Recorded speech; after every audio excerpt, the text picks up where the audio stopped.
cos 6x equal to 32 cos power 6x minus 48 cos power 4x plus 18 cos squared x minus 1. cos 6x இதை cos 2 into 3x னு பிரிக்கலாமா? அதாவது cos 2x formula use பண்ணுற மாதிரி. cos 2x formula என்ன? 2 cos squared x minus 1 இல்லையா? இதில் இந்த எக்ஸுக்கு பதில் இங்கே ஸ்ப்ளிட் பண்ணுற 2 into 3xஐ யூஸ் பண்ண போகிறோம். அதாவது எக்ஸுக்கு பதில் 3x போட்டோம்னா இந்த ஃபார்முலாவில் cos 6x கிடச்சிரும். So cos 6x equal to cos 2 into 3x. புரியுதா?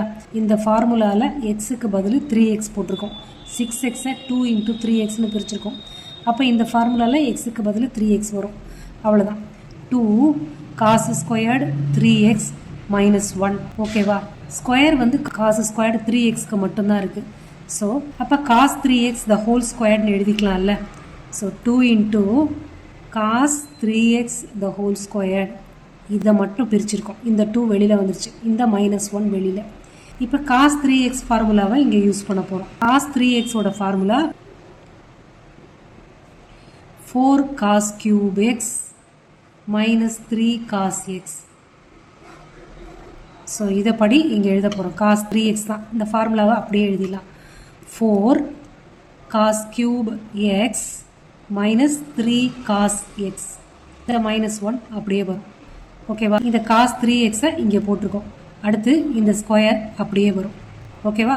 அடுத்து a minus b the whole squared formula படி எக்ஸ்பேண்ட் பண்ண போகிறோம். So 2 into 16 cos power 6x plus 9 cos squared x minus 4 3s are 12. 12 into 2 24 cos cube into cos cube x into cos x. இப்போ இதை வரைக்கும் தான் expand பண்ணியிருக்கோம். இந்த -1 அப்படியே வருது. அடுத்து இந்த 2வால் இந்த டேர்ம் ஃபுல்லாக மல்டிப்ளை பண்ணிடுங்க. அப்போ 32 cos power 6x plus 18 cos squared x minus 48. இந்த cos cube into cos xனா cos power 4x. இந்த -1. இதுதான் நம்மளோட RHS.